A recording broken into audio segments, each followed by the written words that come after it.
Welcome to the School of Risk podcast, Emmanuel, Mr. Emmanuel Asuquo. I have to put the Mr. at the end. Yes, that beard, man. Cheers, my bro. How are you, man? You have overtaken me with the beard, man. I know, try. Don't worry, it's dying, man. It's dying.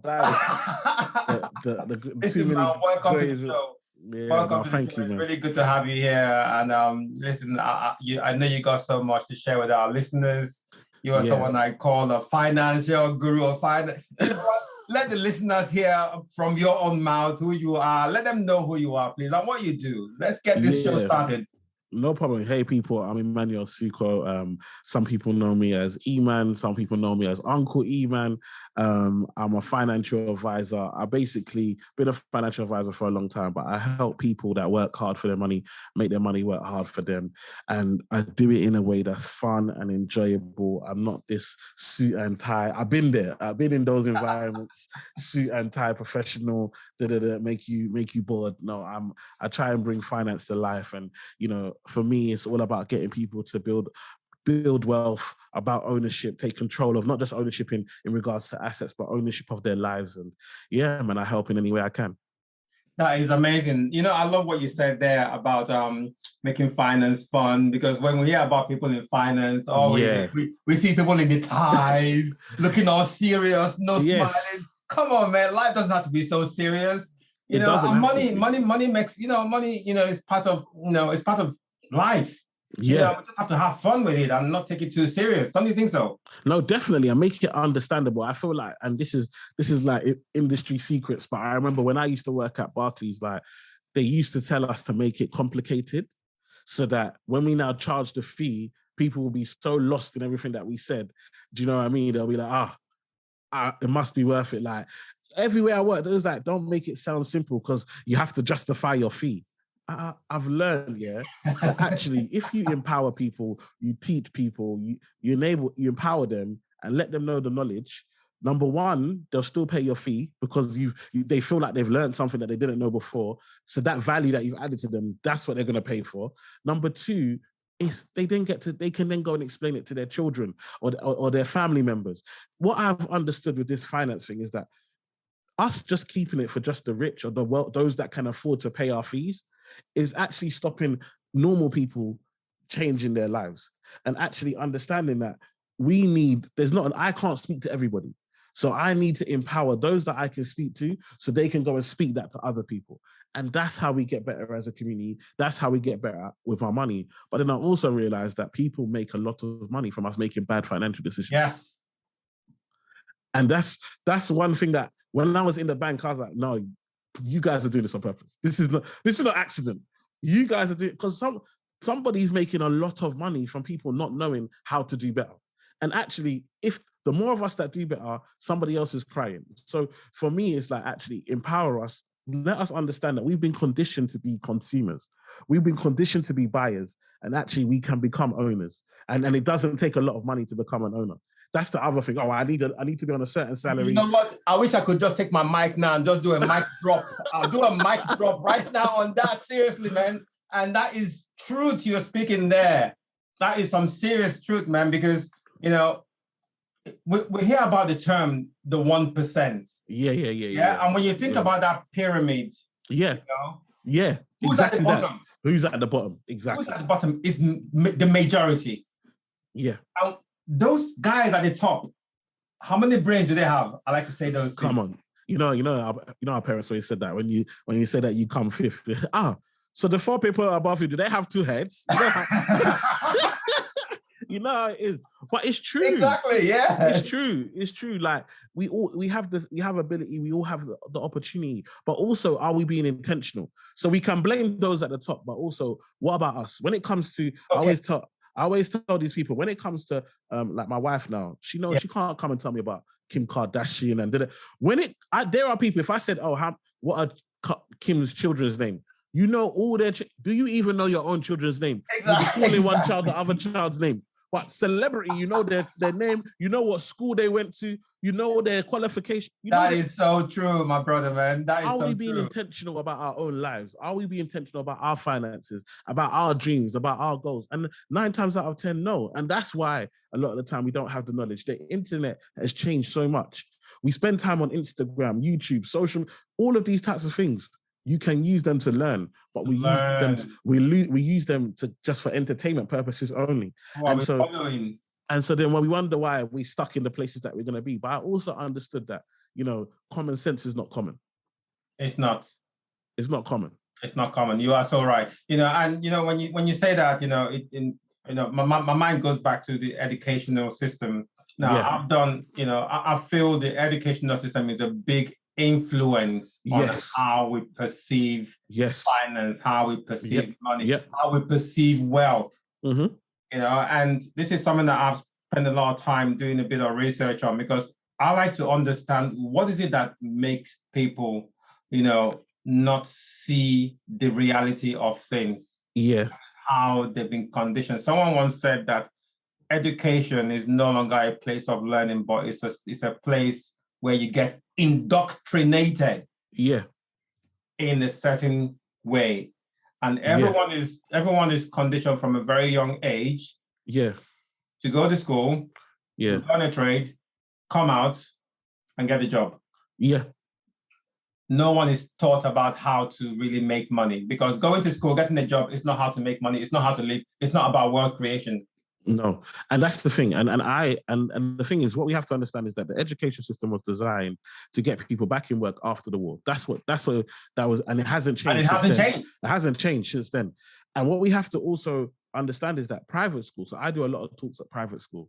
It is completely different. You see private school.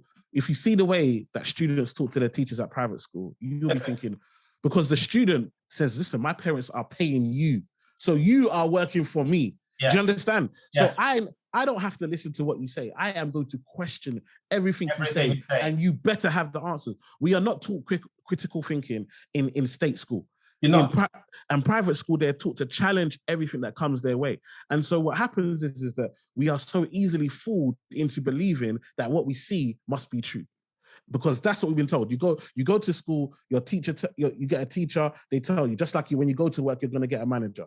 And then your teacher has a boss, which is the head teacher. Your manager has a boss, which is the boss of the... Do you understand? You are literally conditioned. You got to be in this place. You have your lunch at a certain time. You finish that, then you rush back. Otherwise, you're going to get in trouble if you don't get back on time. You are conditioned. And so for me, I understand that it's important, but I always tell people, when I was at school, I didn't do very well at school. Because I didn't understand my learning style. And no one ever taught me to teach me, how do you learn? In what way do you retain information? When I went into the bank and I had to do professional exams and the pass mark was 70%, I got a tutor. And the tutor was like, Emmanuel, this is how you learn. This is how you're going to process the information.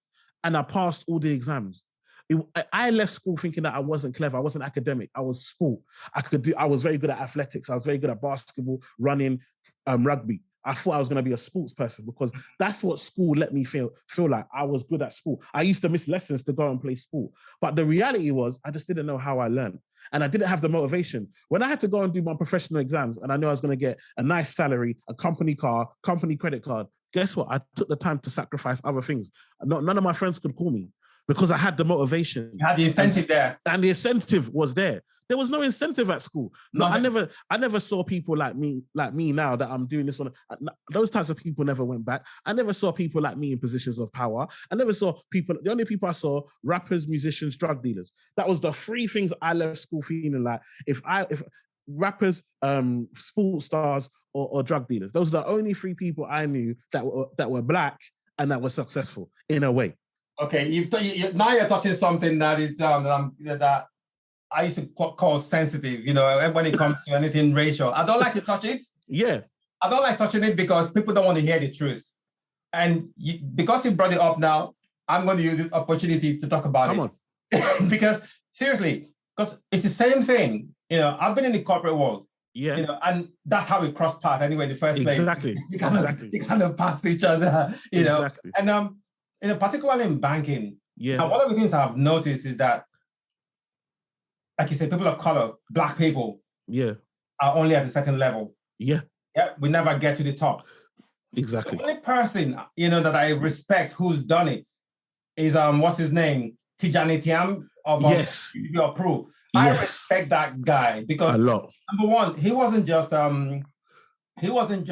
Black. He was African with a African with an accent. Yeah. You don't see that much. He hasn't got the accent like that. And I read a bit about his story of how he left, Cote d'Ivoire. I think it's Cote d'Ivoire, and then came down here.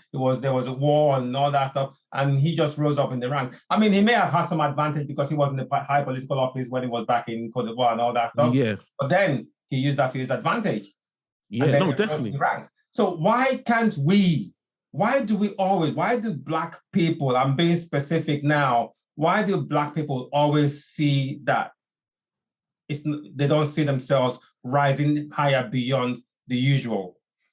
Yeah, because we're comfortable with just getting that daily rates, if it's a contract job, salary or whatever. I mean, if you're making a good contract role, I've arrived. That's rubbish. It's nonsense. Because it's nonsense, because that money is going to go at some point. Why can't you aspire to be at the top or take on some serious venture like what you're doing, entrepreneurship, and just go and own your own space? Yeah, own your space in your own voice, and that's the thing for me that I get to do now. But I think it's a few things. I think one, I feel like you have to think that we are 5% of the population. So the majority is not going to be us, number one. Number two, the ones that do make it, how many of them come back to go and teach the ones that haven't how to do it? That is my biggest, pet peeve when it comes to these things. We don't want to teach ourselves. No, but you look at other cultures, bro, when I look at other cultures, like luckily being who I am, I'm a person that I get on with people from all different backgrounds. All backgrounds, absolutely. And I'm real with them. So I make them feel comfortable that they can speak to me on a real level. So Absolutely. They can tell me things that they may think about Black people, and I can dispel them and say, no, that's not correct. Do you know what I mean? And I'm not going to judge them. Like, I feel sometimes people want to talk to you, but they're afraid if they tell you how they think about us as a community, we'll just jump down their throat. But actually, we have to have open space. If I know your heart and I know you're a good person, if you have something that I feel is wrong, if you think something that I think is wrong, I'm not going to jump on you. I'm just going to explain, oh, no, I understand why you may think that, but actually the reality is this. And I'm going to educate you, and we're going to learn together. And so by doing that, by opening spaces where people can speak freely without cancel culture and feeling judged, you start to learn that actually a lot of these other cultures, they're very much for themselves. And they're very much, they take pride in helping themselves. They would rather, like, so I spoke to this guy on the corner shop. So, when you go to your corner shop to get so I spoke to him and he was saying to me like, oh yeah, that's my cousin that's working. He works for free. And he sleeps in this shop. He sleeps upstairs in this shop. And when they're going to save, and they're going to buy another shop. When they buy another shop, that's going to be his. And then he's going to bring another one of their cousins home. And I said, wow, how many of us will be prepared to work for free for the promise of getting our own shop eventually? Nada. It's not something that we would accept. No. We don't even want to do work experience. We don't want to even do volunteer, because our focus is on getting paid. But sometimes the experience will pay you more than the money. The salary, the experience. Absolutely. But who is teaching us? And are we ready to listen? Some of us, we think we know too much. Because you've outdone your parent. Of course, you've outdone your parent. Your parent came here. Most of them did security and all the jobs that weren't supposed to be doing. If you don't outdo your parents, then what have you been doing? What are we doing? Why are you comparing yourself to your parents? Look at your peers. Look at those that compare to one another and say, what more can we do? How do we get there? One of the big problems is that we get there and we're like, you know what? Nobody helped me, so I'm not going to help anyone else. And this is why we struggle. That is very selfish. This is why we struggle. Yes, that is very selfish. And you're absolutely right, because I've had these experiences as well. A lot of what I'm doing, I've had to put myself out there to learn. Exactly. I had to pay to go to events. I had to pay for coaching. I had to pay for mentorship. I had to pay for courses, pay for exams, pay for this, pay for that. And you know what? I still teach these things for free most times. But when it gets to a point where I think you need to also invest in yourself, you have to invest in yourself, in your business, and pay as well if you really want. Because most times it's like most people seem to want to get things for free. Yeah. But you know what, and this is something, even me, I've had to work on it.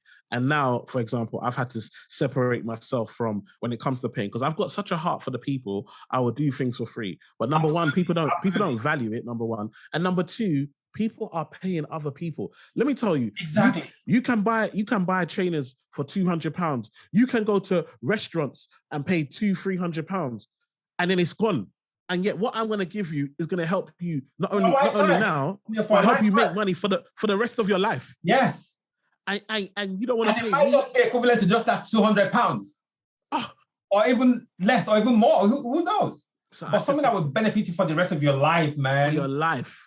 This is life changing, and I'm going to give it. I'm doing myself, and I'm doing you a disservice by giving it to you for free. Because you will never appreciate something. I see it now. We've got young people who have had parents, like you said, parents that are both contractors, make good money, send their kids to private school, but the kids are spoiled. The kids don't talk to them. We haven't taught them African culture or Caribbean culture, whatever it is. We haven't taught them the culture. We've just put them into this society and told them, yeah, you belong here. We don't discipline them. And so what happens is that I see it all the time, even with some of my wealthy white clients. They make money, they pass it down, within the next generation, it's gone. The generation coming after them has to start all over again. That is so wrong. Because we haven't got, I look at Asians, I love the Asian community. Fair enough, they're very strict to themselves, and there can be things that outsiders don't like, but I like the fact that they have a dynasty. They are practicing traditions today in 2022 that were 1,000 years ago. Yeah, yes. And they are still practicing them today, because this is our culture, these are our ancestors, these are our core values, and this is what we live by. And some people may say it's archaic and it's old-fashioned or whatever, but those values are the reason why wealth has been able to pass from generation to generation to generation, because they have a core set of values. They know what they can and can't do. They have limits. And a lot of us, we just take somebody else's culture, somebody else's way of thinking, and say, okay, this is it for us. But it wasn't designed for us. Not designed for us. It wasn't designed for us. It's not going to work. It's not going to work. And it's the same way. It's the same way most times, and I see this as well, when, African countries, Nigeria, where we come from, they bring in the expats from overseas to come over there and implement some kind of a project. But because the culture, the mindset they're coming with is not designed for Africans, it never works. I've seen those things in the past. So we have to be able to, number one, understand that as a culture, we can develop our technology infrastructures, our mindset still within the confines of the culture, the background, the traditions we are used to. But then also allow room for growth. Because sometimes we allow tradition to stifle our ability to grow. What you just said is, bro, this is why we're so close. Because, and this is the fact. Yes. And I tell people that, we met at a workplace. Yes. But the second we met, I was like, no, we only spoke quickly. Okay, yes. And I knew that we're the same person. Yes. And this is why a lot of us, we're not looking to find ourselves in other people. You see, what you just said is exactly it. Like you said with the projects, what we should be doing is, bring those skills over, but they should be training us. Educate. They should be educating. They shouldn't be in a position of power to make the final say. We should bring them to educate us. And then with our local knowledge, with their experience, we can make decisions best for those that live in the country. Let me share one experience, man. Oh, it's so embarrassing. So this is what we're talking about. We're talking about, a high establishment in Nigeria, high government organization. Yeah. They had something similar. They brought a company in to do a project. Yeah. And that company held them ransom. Access management system. They would not release the code. Imagine. And would not allow them use the information, the data, onto someone else. They held a whole government organization ransom. Exactly. Can you imagine that? And that's because we are. And let me tell you this. Even this Ukraine situation, if it was in. If Nigeria went into the country next to them, and then we would not stop. You see how they were stopping black people at the border? We don't have that. It's called nepotism. I saw that news. It's called nepotism. We don't do that. We value outsiders so much. And this is obviously due to colonialism and slavery and all of that. But what happens is that we have something in our brains that has taught us that when somebody else says something from another culture, especially white, they must be right. Must be right. And they must know better than us. And so even when we are afraid that we're going to die, we will still go and say, oh no, my goodness. You get on the plane first. Some craziness, man. You get on the plane first. Yes. And then we should wait. And so, yes, you might not like what happened in Ukraine and they took it too far. But the fact that they said, yeah, our women and children must be evacuated first, that's nepotism. That is, these are our people. This is our land. We take priority. I wish that we did this more with our culture, with our children. Some of us are relying on the school to educate our children, to raise our children. Parents are false when it comes to that. And then look at what happened with this child queue.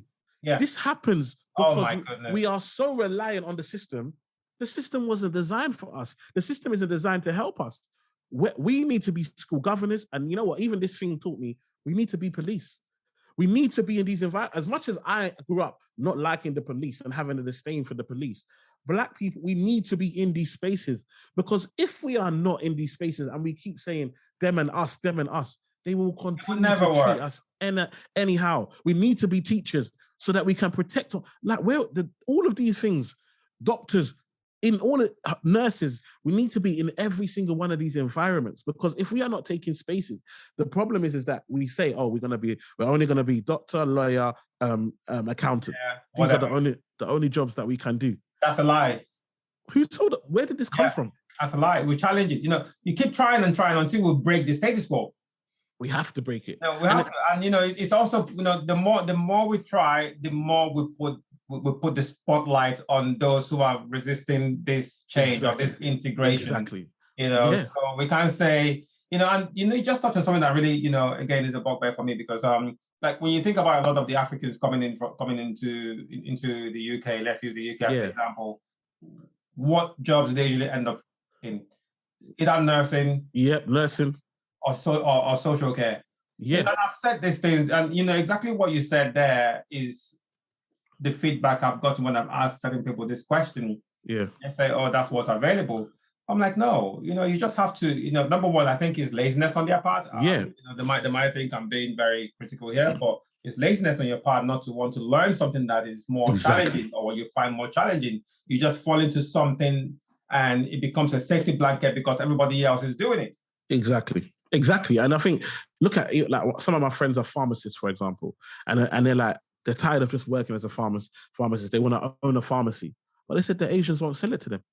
Even if they offer more, they won't sell it. So now they're going to keep it to themselves.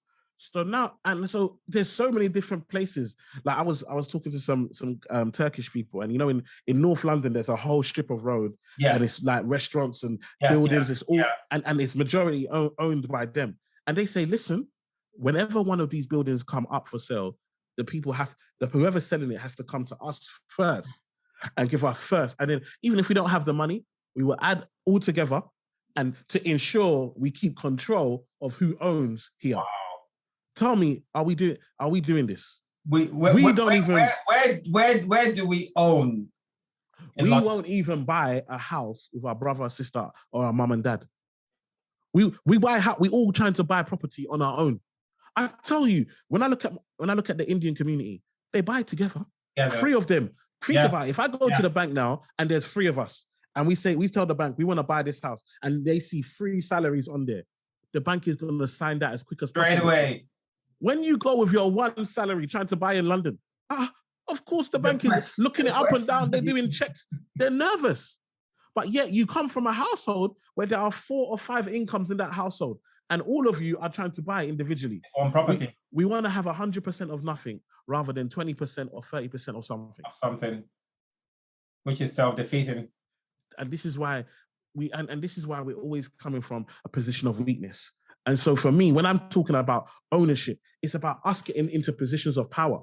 And that's of mind, of thought. Like you said, someone like yourself with all the knowledge, experience that you have. If I'm a young person, I will come to you and say, how much to mentor me? I'm ready to pay. Because even if it costs me, for example, if it costs me 10,000 to learn from you, but now I'm able to get a job of 50, 60,000. Exactly. And then because I've been mentored by you, I'm then able to rise the ranks. It's a no-brainer. A no-brainer. It's a no-brainer. I've got someone who's he paid his first mentor 10,000. He paid his second mentor 30,000 a year. He just paid the newest mentor that he's got 150,000 for 2 years. He is now, but he's a proper he is a property millionaire. He's about, by the end of this year, he will have over 10 million in property. Before that, he was an Uber driver. All because he paid for mentorship. Because you see, when you pay for people who are experienced, who are knowledge, who have done it before, you can surpass those. And this is what we have to do. We can't do what others. You see, someone like yourself, Chiz, you did, and even like the other example you gave of the CEO guy. Yes. You are able to do things that other people are not able to do. It doesn't, things that come naturally to you, that you have naturally been able to work out for yourself. Others have not been able to. But what I can do, and this is one thing that we don't understand in business, I don't need to be great in everything. I just need to find who's better at me in my weaknesses and pay them to make me stronger. Or pay them. Pay them. Yes. It does. You see, Steve, I always talk about Microsoft. When you look at Microsoft, could you imagine if Bill Gates was at the doors, opening the doors for people? He can do it, and he'll probably be very polite. Yes. But he understands his position. He understands the value that he brings. And his value is more in those meetings and doing the higher level and in hiring. He says, the best thing I can do is hire people that are smarter than me. Smarter than him, yes. I've seen that. He's hire people that are smarter than him. We want to be the smartest person in even in our friendship group. Listen, I love. Wrong. And how do you learn? How do you learn? I love to be in rooms where I'm not the smartest person. Yes. Let me just be quiet for once and take notes. Yes. And that is something that I've done over the years. I've like back in the days, we're talking about more than 5 years ago now. I've had to look at my circle of friends, network, and all that, and then work out really who's benefiting me and who's not benefiting me. Am I learning? And what am I learning? Is what I'm learning adding value to me, and I can also share with others. So I've had to really look at this and reevaluate that and reshuffle things around. Exactly. And put myself in places that I know will add value to me. I don't want to be in a circle of friends that we're talking about, stupid things, talking about what the people talk about, someone else gossiping, material things. How is that adding value to me? Exactly. And that's the thing. Conversations like this. You see, just like we're having this conversation on this podcast, this is how I talk with the friends. When they come to my house, we have conversations like this. And this is how we grow. It's so important. It's so important. And like you said, it's about having those conversations and being challenged and learning them and being even uncomfortable. I tell you, if my goals and my dreams don't make me feel uncomfortable, I'm not dreaming big enough. I'm not dreaming big enough. I have a very good quote to that. And I always say, if your dreams don't scare you, go back to sleep and have a nightmare. Seriously. Yeah. Because you're not, something is not right there. Something's not right. Yes, and like what you said there is so apt because, we always set goals. Most people usually set goals or dreams or their purpose are not well established. Yeah. And it doesn't drive them. And when something happens, take for example now, I'm sure you've seen this a lot, with the pandemic, with the restriction, with the lockdowns. Yeah. People who don't have or who haven't established their goals or know what their purpose is in life, what do you think would have happened to them? I mean, I'm sure you probably, come across a lot of people or maybe clients who've served who are just out of pocket, don't know what to do, and so on and so forth. It was, the one thing about the lockdown that really you saw, like someone like myself who's self-employed, all I saw was opportunity. Yes. And people who have a mind to see problem and try and spot the opportunity, they come out of the pandemic in a better place. In a better place. I've seen other people who were able, because they couldn't go out, they were saving. They were able. They had money that they never saw before. And some of them said, "Look, actually, I want to keep this. E-man, teach me." They paid me. I gave them sessions. They have been able to go on to buy a property, invest, build portfolios, start businesses, and so forth. And then there were those, and this is the majority, who saved during the pandemic. And then the second everything opened, they spent it all and they're back in debt. That is crazy. They learned nothing. And if you can't learn in a pandemic, that was an opportunity to learn. If you can't learn when literally getting told, stay at home, don't go to work, you have freedom. You had, for the first time, we had time. You know, that's the one thing that we are, in this London especially, we are time poor. That pandemic was the first time that we actually had time. People were doing courses, people were developing, people were just even getting to know themselves, doing therapy. People were really trying to understand. And then you were there watching shows that you'd never seen before, spending your time on YouTube, Netflix, doing all this, and you came out and you didn't come out better. What a waste! Changed. What a waste! When will we see an opportunity like that again? What a waste! You know, I mean, I know. I think for me, the lockdown is the first time anything like that happened in my entire life. Yeah.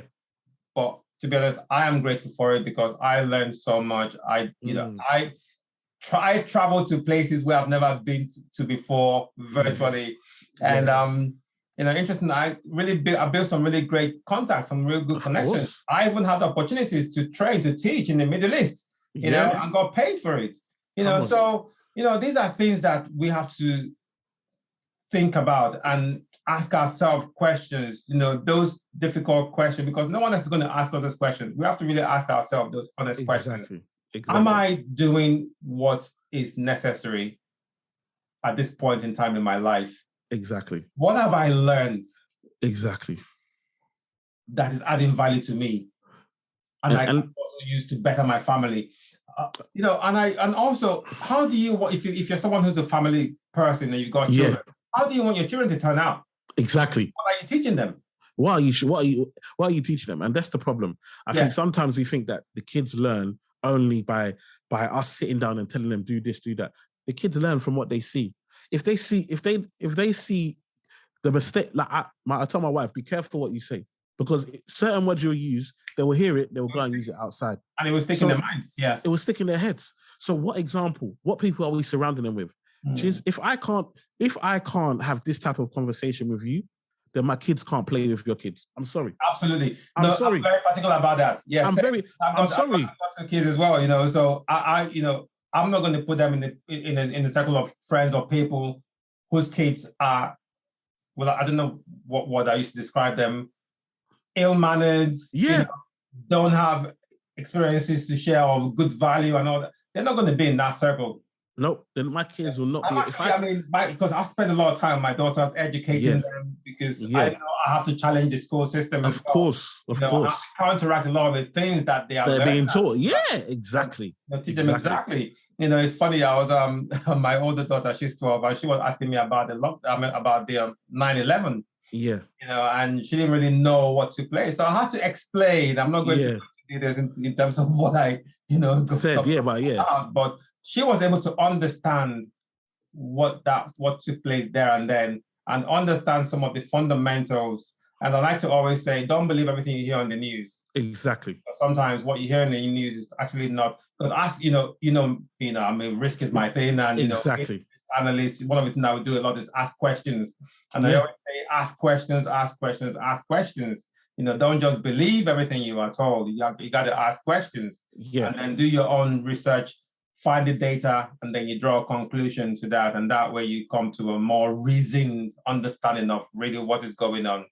Yeah, and that's the thing for me, is like, when it comes to our children, like, what are we teaching them? I was speaking to my wife this morning, and I was saying that, you know, one thing I've learned, like the lockdown taught me, is I needed to be home more, because sometimes we can think as long as we're making money, the kids will understand. No, like yesterday, I had my two boys, they did something. I had to discipline them.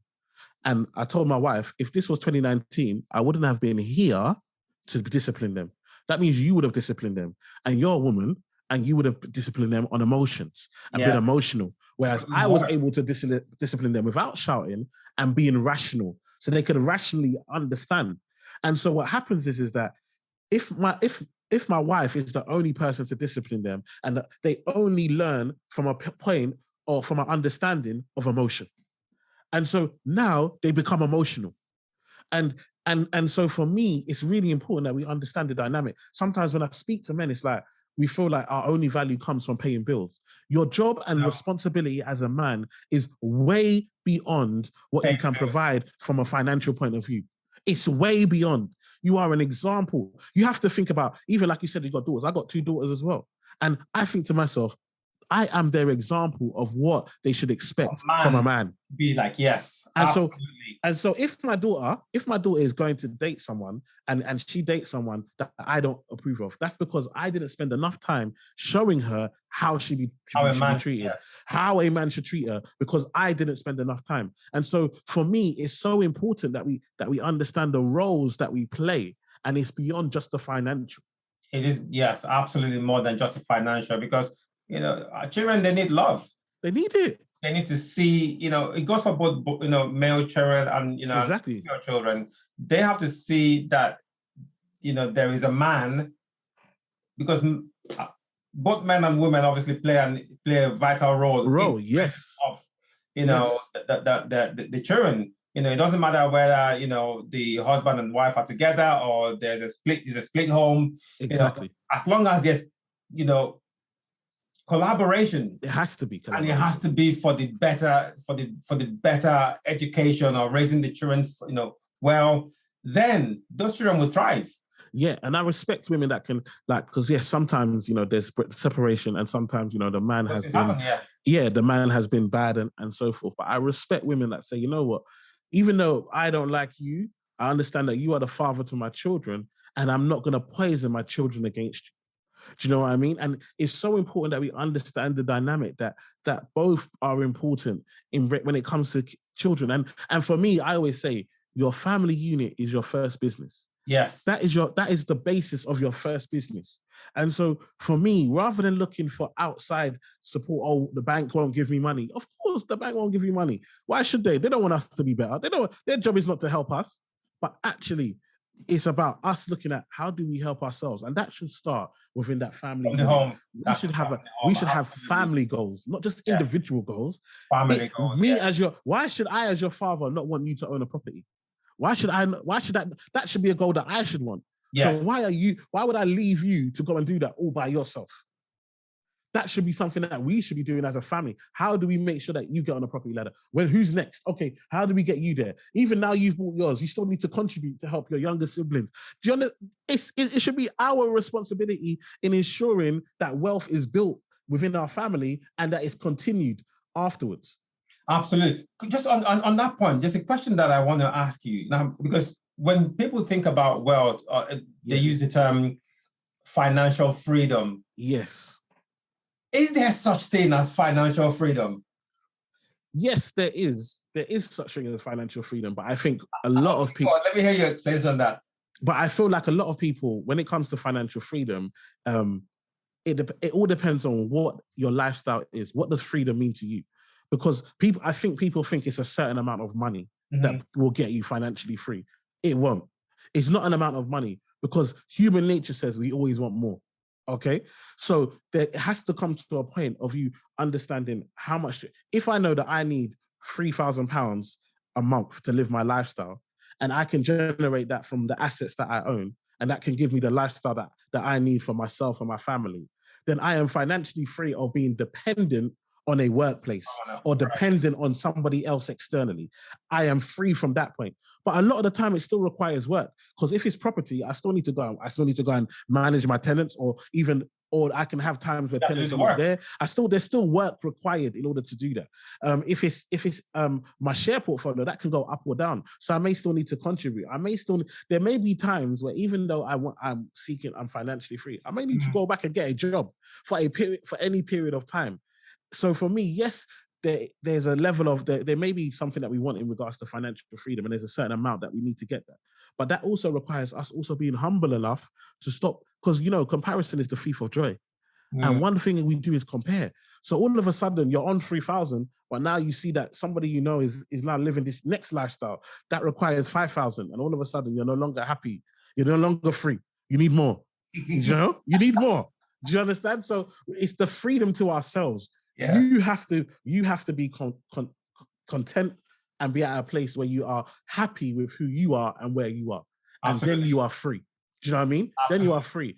And I believe you can even be working and still be free. Because if you do what you enjoy and you enjoy what you do and it doesn't feel like work and it gives you the lifestyle that you want, why do I need to wait till I'm 60 and not working? And then my bones are here. Do you understand? While I'm in my prime and I'm able to enjoy, let me enjoy it now. If I find a way. Now, like I did with my sister the other time, she wasn't enjoying work. I told her, listen, get this promotion. She got the promotion, and then she went 3 days a week. She was doing that. She was making similar money to what she was making 5 days a week. Wow! But now she got more time to herself. And she got to be able to relax, calm down. Become much more enjoyable that way. Exactly. Without the stress of feeling pressure of doing something you don't love. Exactly. And so the point is that for me, freedom we don't have to wait till we're in retirement to be free. That's the wrong mindset. That's the wrong mindset. We need to enjoy it now. You might not look at this world. If there can be war in Ukraine, why can't there be war in the UK? It can be anywhere. It can happen anywhere. It can anywhere. So we need to enjoy this time, but also obviously plan for our future and invest. And it requires work. I always tell people it requires sacrifice. Mm-hmm. For me to be here now, where I work for myself, I no longer work for a company. I had to, for 4 or 5 years, sacrifice. And for the last 3 years, I had to be. Last 5 years, I had my business. For the first 3 years, I would have made more employed than I would self-employed. Please, wait, hold on 1 second. Please repeat that again. Do you know why I say that? Because most times people start up business and they think in the first year, I'm going to kill it. Oh, my goodness. I'm telling you. Repeat that.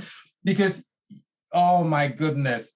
And even that's quick. But for the first 3 years that I was doing it. 3 years. 3 years, I worked 3 or 4 times. I worked more hours when I was self-employed than I was employed. And I could have made more money employed than self-employed. Yes. It's only in the last 2 years that has now turned around. I make more money now than I did employed, and I work less hours now than I did employed. But again, don't compare yourself to I've got clients, it's taking them 10 years. For 9 of those years, they could have made more money employed than self-employed. Listen, but man, now, I'm still pushing it with my business, and it's a constant, work. And sometimes you touched on this earlier. Sometimes you have to dip in, like going independent consulting or contracting. Exactly. I've got that expertise, and I can choose to do that to supplement exactly the continuity of the long-term goal, the long-term purpose that I have, which is to establish this brand. And especially if you are operating in a field that is niche, like risk, you've got to weather the storm. You have to. Be prepared. But I also tell people a lot of it is about the work that you put in. So people look at me now. So I was doing this, like I said, I had my business for 5 years. I've been doing it independently for 5 years. For loads of those years, I wasn't making the most money, but I was making impact. So what happens? Absolutely. Lockdown comes, all of a sudden, everyone has these financial issues. Then the George Floyd gets murdered, and they say, oh, we need Black people. So now they're looking for a financial advisor that's Black. Here I am. Take advantage of it. Here I am. Do you understand? If I would have waited and said, I'm going to start when they're looking for me, people would have already been ahead. They wouldn't know who I am. And if you weren't making an impact, and you were not recognized before that. So sometimes you have to make an impact. You have to make an impact. You actually get that, great. You're working and you're seeing people that are not as good as you getting opportunities. You just keep going, you keep working, you keep building, you keep making an impact, you keep bit by, and then all of a sudden your time will come. And when your time comes, explain what it means to make an impact so that listeners will understand what that really means. So for me, it was about making a difference. So I did my first seminar. I I struggled I was even giving away tickets for free because I said, look, at least let me take picture. At least I can use that to advertise the next one, Like, even that, I got like 8 people that turned up to the first one. Do you know what I mean? I had to even make my staff come and sit down that was coming to help me on the day. Sit down and make the room look a bit more full. Listen, man, you're going to speak at my conference, hopefully September this year. This time around, it's going to be full and we're going to make money from it. Come on, exactly. But the point, that was the first one. Then I did it again. Okay, the people but I still delivered. That even though there was 8 people there, you have to deliver. I delivered it like it was 100 people there. I gave them the same energy, the same value, no matter how many people. Those 8 people then went and I tell you, they all 8 of them went to go and buy tickets for their friends because they were like, if I tell my friend to come, they won't come. They got so much value, they paid for their friends to come, so there was no excuse. The next one had 20 something. The next one it was 50. The next one, it was 100. Oh, yes. And so it carried on. Then before you know, I'm doing stuff on social media. Then people with bigger platforms are hearing about me. They're inviting me to their event because now they know the value. Remember, and then I'm now having to do it for free. I did it for free because I knew that I needed the exposure to the audience. So I'm now going on someone's platform and they've got all this big crowd that I've paid to be there. I'm getting nothing, but I'm getting the opportunity to speak. Plus, I'm then paying for a camera crew to film me so that I can do content for social media. Absolutely. So I'm going to speak and I'm losing money. You pay your own money. I'm paying for the camera crew to be here, to take pictures, to take video. But it's building the brand, it's building the image. And people are following. Then there's a buzz. Then all of a sudden, because I'm consistent on social media, I get an opportunity to then go and do an audition for a TV show. I do the TV show and bam, I'm there. There you are. I didn't know the TV show was coming. I was still constantly doing it. I was still constantly delivering value. And then the opportunity came and bam, I was gone. And today, now look, I'm even starting to go back to do events now. If I do an event, if I put it on my social media, within it doesn't even last a day, it's sold out. Sold out. Amazing. Because of the value. But I was humble enough to understand that I have to go I was humble enough to pay for stands. So I used to work, and this is why I always tell people, when you work, use it as work experience. Yes. I was a financial advisor for so many banks. And when I was there, I was looking at what did they do, how much they charge, how did they advertise, what are the systems that they had in place, so that when I wanted to, I can copy everything that I've learned there.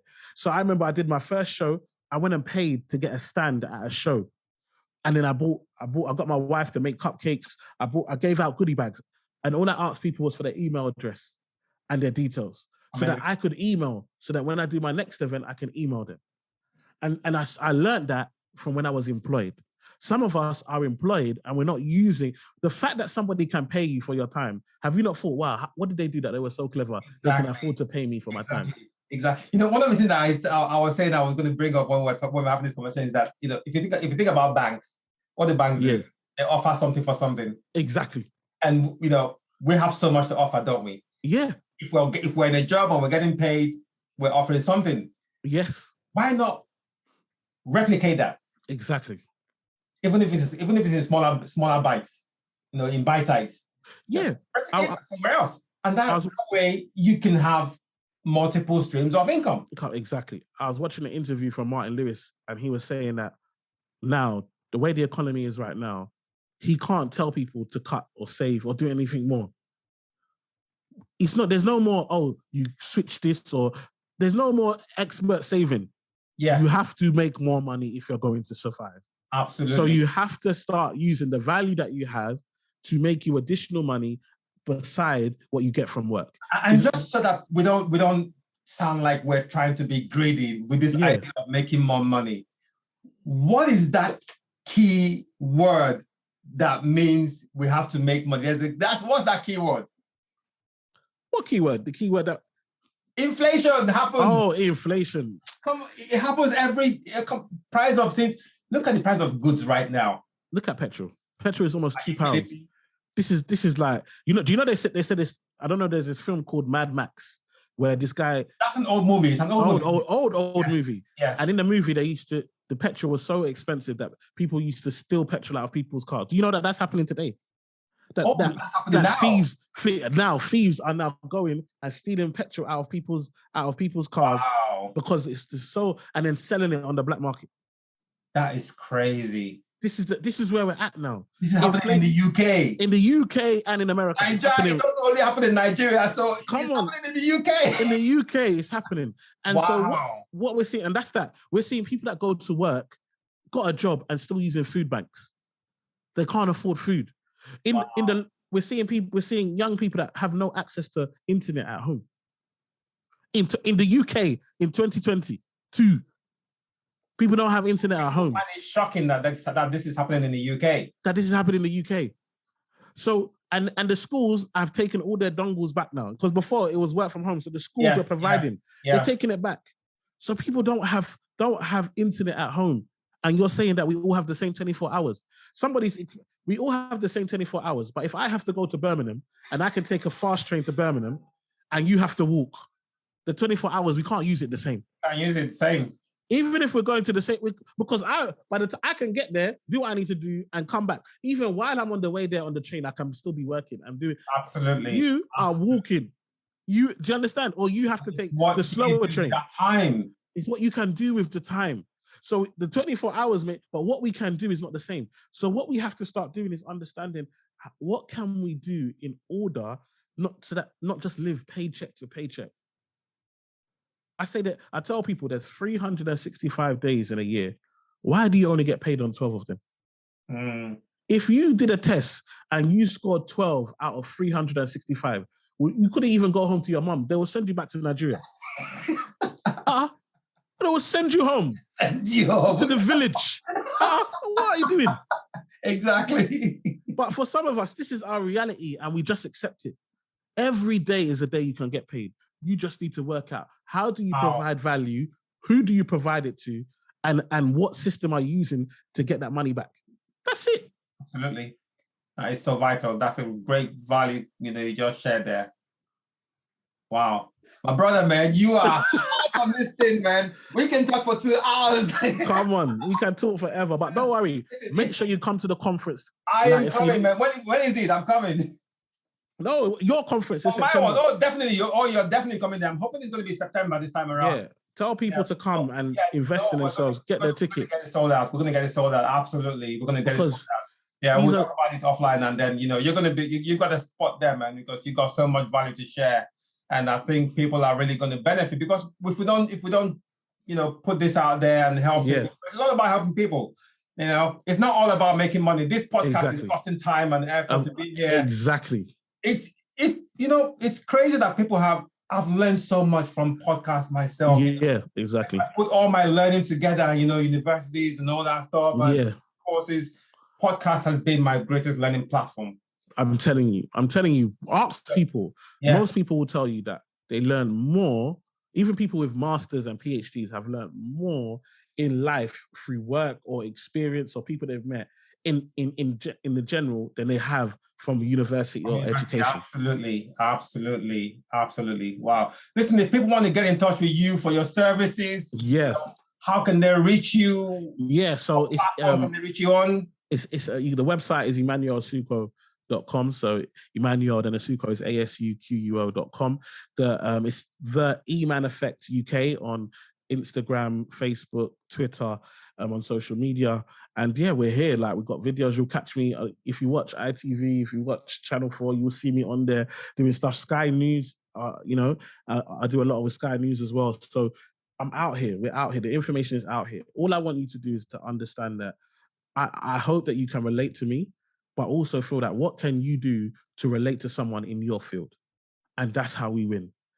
When I look, that's the most important thing. All I've done is learn one thing, finance, and made it relatable to a group of people. And that's now what pays me and pays my bills and gives me the lifestyle that I live today. You can do the exact same thing in any field. And don't limit yourself to the UK. We're on Zoom right now. Zoom has opened the world. Video calling has opened the world. Your customer might be in Africa. Your customer might be in Asia, might be in America. Don't feel like, if your next door neighbor doesn't buy from you, there's no point in having a business. Open it up. The world is your oyster. Find the value you can add. Find who wants that value and make a way to exchange in payment. And trust me, it will change your life. Now I can do the proper mic drop.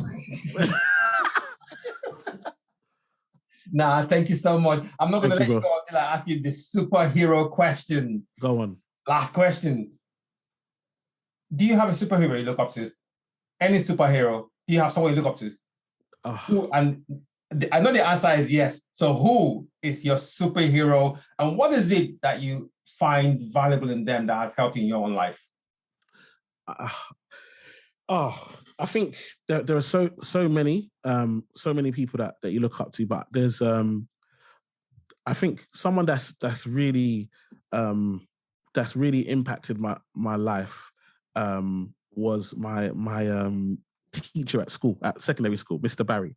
And we used to, when I used to play basketball, and he used to see us playing basketball in the morning, but still be late for class. And obviously it was cold. So he used to come in early in the morning and open the gym so we could play basketball in the gym. But he was clever. He knew that by opening the gym for us, he could tell us when to stop and make sure that we got to class on time. And throughout my life, it was the first time that somebody that was older just told me I'm not a product of my environment. Yes, you come to this school is not a great school. Yes, you don't live in a great area, but you're not limited by that. There is so much more to you than the area that you live in and the people that you're surrounded by. You're not a product. You don't have to be a product of your environment. And I think his words to me and me looking up to him and him having that was my first ever, what I would say, mentor. And that changed the course of my life. Because most of the people that went to my school are, either doing drugs or in jail or not living the life that they want. And I live a life that's fulfilled, and I live a life that I feel blessed. And that came from him doing more than just his job, because his job was just to be a teacher, but he chose to do more than just be a teacher. And I encourage anyone listening to do more than just your job. And trust me, you will see the benefits. Absolutely.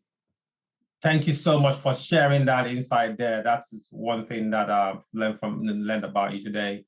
And sometimes we overlook people who are seen as common. Yes. Done something amazing by shouting out someone who's impacted your life a long time ago. A teacher.